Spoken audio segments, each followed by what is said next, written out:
코로나19로 직격탄을 맞은 분야 가운데 스포츠를 빼놓을 수 없습니다. 지구촌 최대 스포츠 행사죠. 올림픽을 비롯해서 모든 대회와 경기가 취소되거나 연기됐습니다. 지금의 상황이 계속된다면 스포츠 역사에서 2020년은 아예 잃어버린 해가 될 수도 있다는 우려도 나오고 있습니다. 스포츠 생태계가 공멸 위기에 놓였다는 진단입니다. 김재형 스포츠부장과 정리해보겠습니다. 어서 오십시오. 네, 안녕하세요.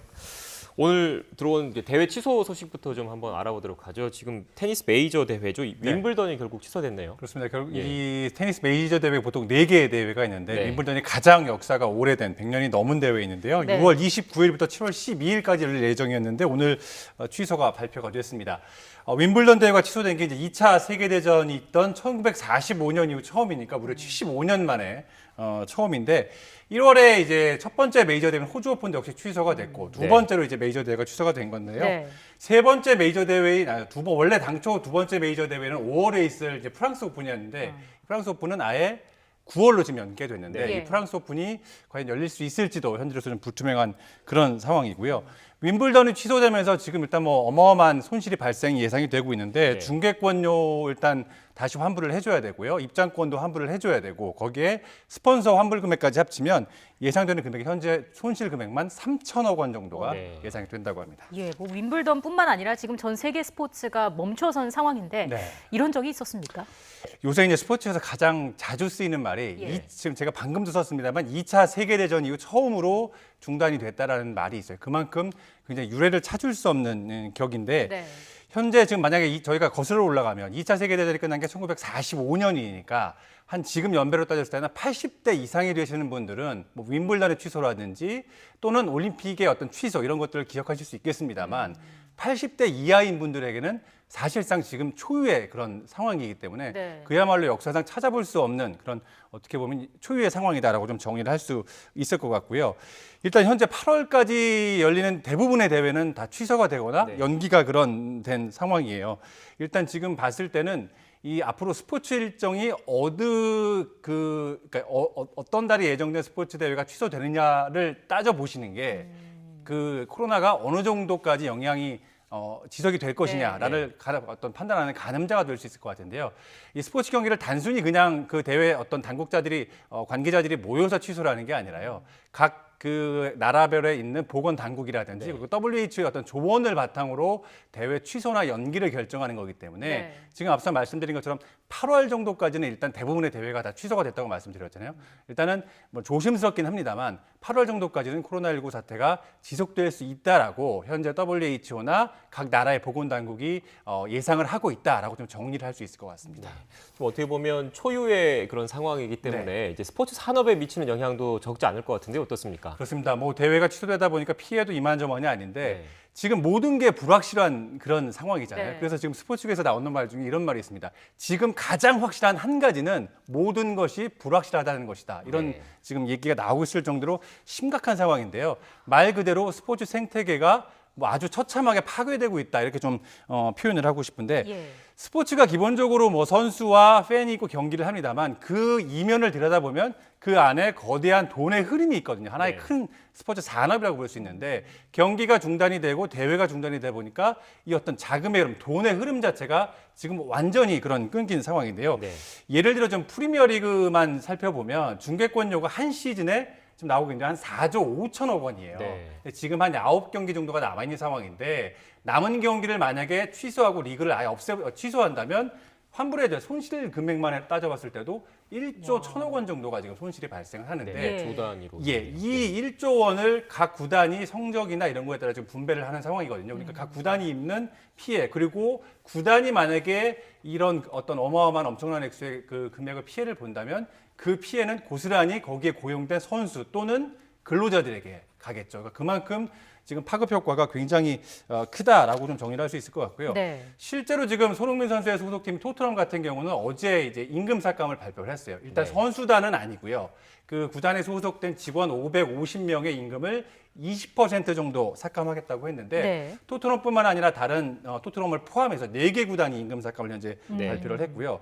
또 한 가지 좀 살펴볼 부분은 심리적인 부분인 것 같아요. 대부분이 이제 스포츠 경기 보시면서 네. 하루 동안 쌓였던 스트레스도 푸시고 여러 가지 어떤 삶의 위안이 되는 부분인데 그렇죠.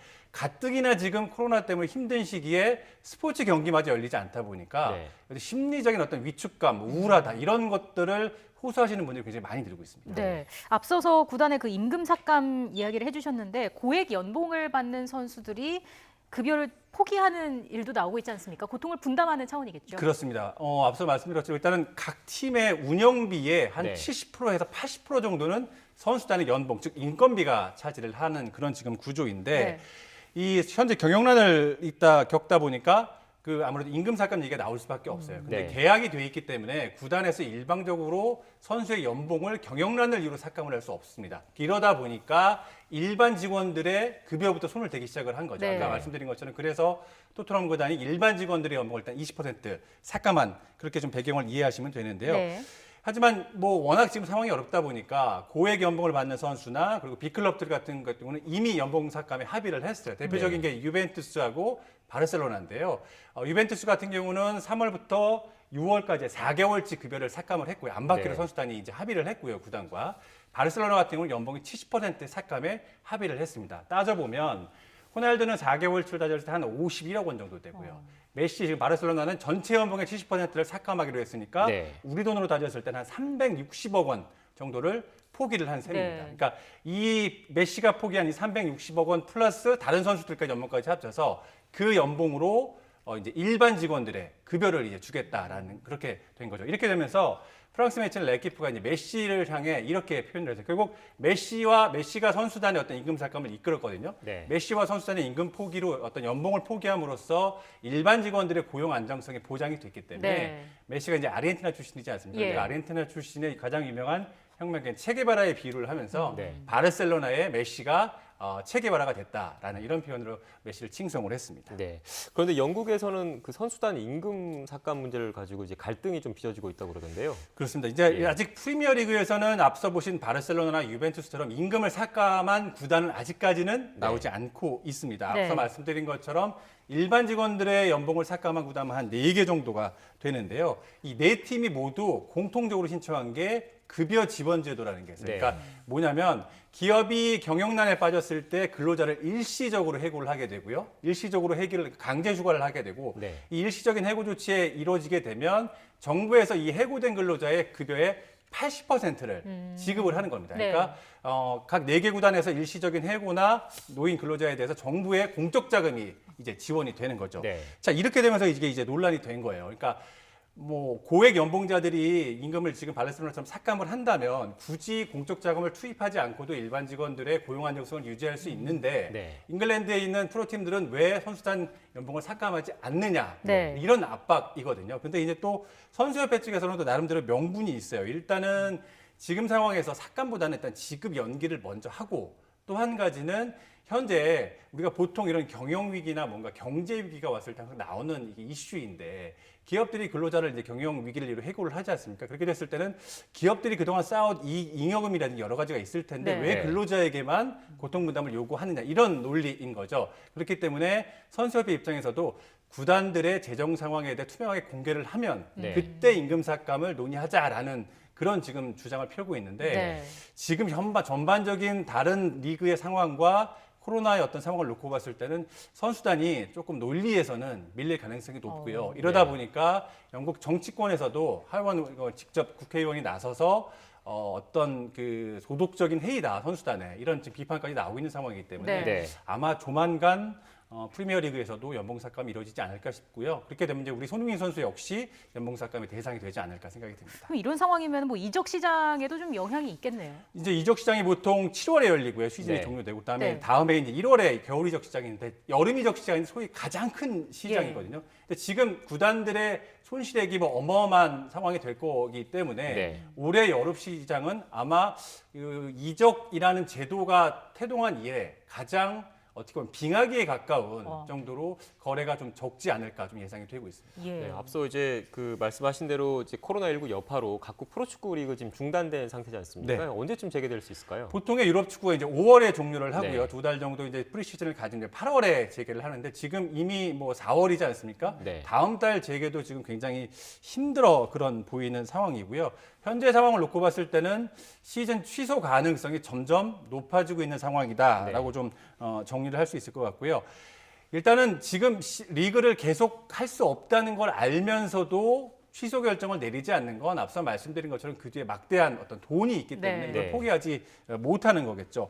일단은 유럽 축구연맹에서 가이드라인을 제시했는데요. 6월 말까지 리그를 재개하지 못한다면 네. 리그를 아예 취소하고 무효화하는 가능성도 배제할 수 없다라고 얘기를 했는데 네. 이건 역시 쉽지 않은 게요. 각 시즌이 끝나면 우승팀이 결정이 되고 거기에 따라서 승격하는 팀도 있고 강등되는 팀들이 있는데 이 모든 게 돈입니다. 결국 이 시즌을 무효하게 되면 순위 자체가 무효가 되고 그렇게 되면 돈을 어떻게 배분할지가 결정이 안 되기 때문에 네. 어떻게 보면 유럽 축구 시장이나 전체 전 세계 스포츠 시장에서 대혼란이 오는 그런 상황이 좀 초래될 수 있는 그 부분인데요. 네. 주목할 부분이 이제 토트넘 손흥민 선수 같은 이제 잉글랜드 프리미어리그인데 지금 현재로서는 5월에 무관중으로라도 리그를 재개하고 7월에 종료하겠다라는 의지는 보이고 있어요. 네. 재개한다면 무관중이 유력한데 본인 그러니까 리그 사무국에서 만약에 리그 재개를 결정한다 하더라도 이건 어디까지 제 예상입니다만 아마도 지금의 상황이 계속된다면 영국 정부에서 허용하지 않을 거예요. 네. 그렇게 된다면 현재로서의 종합적인 분위기로 봤을 때는 리그 취소 그리고 무효 가능성이 굉장히 높아지지 않나라고 생각이 들고요. 예. 한 가지 덧붙이면 이게 손흥민 선수에도 그 어떤 직접적인 영향이 있을 수 있는데 네. 손흥민 선수가 지금 국내에 들어와 있거든요. 네. 근데 2주간 자가격리 중인데 군 문제 때문에 들어왔다는 걸 대부분의 이제 좀 알려진 사실이었어요. 근데 손흥민 선수가 지금 아마 이번 달 안으로 해병대 훈련소에 입소를 하게 될 예정인데 네. 지금 계획인데요. 손흥민 선수는 알다시피 지난해 이제 아시안 게임을 병역전을 받지 않았습니까? 네. 근데 만약에 프리미어리그가 재개하면 영국으로 돌아가야 되거든요. 네. 그렇기 때문에 그 군 어떤 훈련소 입소 계획도 조금은 좀 차질을 빚지 않을까. 그렇기 때문에 손흥민 선수의 어떤 훈련소 입소 계획과 프리미어리그 리그 재개 계획이 맞물려 있다라고 좀 정리할 수 있을 것 같습니다. 네. 네, 이 모든 상황이 참 사상 초유의 상황이라는 표현을 아까 써주셨는데 올림픽이 1년 연기된 네. 것도 이런 표현이 좀 적용이 될 수 있을 것 같아요. 그렇습니다. 근대 올림픽 태동 이후 뭐 사실상이 아니라 처음이니까 네. 연기된 거는 굉장히 좀 이례적인 상황이다라고 할 수 있을 것 같고요. 네. 여기저기서 지금 뭐 세계 전쟁 중이다라는 얘기 많이 나오지 않습니까? 뭐 이쯤 되면 사실상 뭐 유례 없는 일이니까요. 3차 뭐 세계 대전이다라고 표현을 해도 크게 뭐 어떤 무리가 없지 않을까 생각이 되는데요. 네. 일단 아시다시피 뭐 연기된 일정은 내년 7월 23일 개막 일정이 되는데 지금 가장 관심사는 결국 비용 분담이에요. 근데 그동안 쭉 과정을 보면요. 일본 입장에서는 일단은 연기 계획 얘기가 나왔을 때 올해 가을 개최를 원했던 것 같고요. 네. 그다음 연기가 확정이 됐을 때는 내년 봄 개최를 원했던 것 같고요. 결국은 이제 7월 개최가 결정이 되는데 네. 이 일본이 이렇게 올해 그다음에 내년 봄까지 개최를 원했던 이유의 가장 핵심은 결국 추가되는 비용을 얼마나 최소화하느냐였거든요. 기간이 네. 짧으면 짧을수록 추가되는 비용이 이제 적다 보니까 하지만 결국은 IOC의 협상력에서 밀릴 수밖에 없었고요. 제가 지난 출연 때도 말씀을 드렸지만 기본적으로 이 올림픽 협상에서는 IOC가 절대 권력입니다. 네. 왜냐하면 IOC는 취소 권한을 가지고 있고요. 네. 이미 도쿄올림픽은 취소 그 계약 협약의 취소 사유에 해당을 했기 때문에 네. IOC 입장에서는 손해는 보겠지만 일본에게 만약에 일본이 계속 어떤 그 연기에 관한 일정에 대한 그 주장을 한다면 취소 카드를 내면 일본 입장에서는 막대한 손실이 발생하기 때문에 네. 받아들일 수밖에 없는 구조예요. 그러다 보니까 결국은 내년 7월 연기가 됐고 그 이면에 보면 그때 말씀드린 것처럼 최대 중계권사인 미국 MBC의 어떤 의지가 가장 크게 좀 반영이 됐다라고 좀 정리할 수 있을 것 네. 같습니다.